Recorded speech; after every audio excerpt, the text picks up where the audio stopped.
Bonjour, bienvenue dans cette nouvelle capsule vidéo sur le thème de comprendre un monde complexe à partir de cartes et la dernière lecture, une lecture géo-environnementale. Il s'agira ici de poser la question de la durabilité du développement des territoires mondiaux.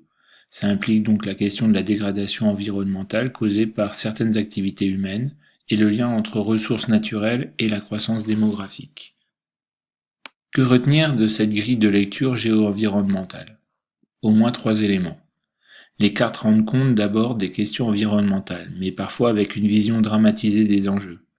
Entre les lignes, l'intérêt de certaines ONG qui souhaitent alerter l'opinion publique mondiale, mais aussi asseoir leur autorité et bénéficier de larges soutiens financiers.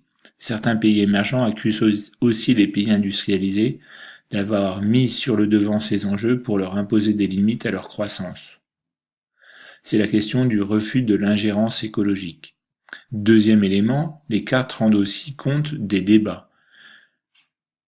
En effet, il y a des débats qui existent autour de la notion de développement durable. Certains sont pour une durabilité forte, ils pensent ainsi que toute atteinte à l'environnement est irréversible et qu'il faut donc protéger à tout prix la nature.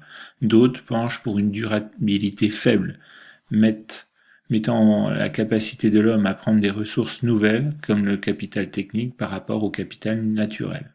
Enfin, une dernière chose à retenir, les cartes sont donc des outils de communication dans le but de convaincre. La mise au point du PNB vert tenant compte du capital naturel et du capital humain est en projet, mais n'aboutit pas.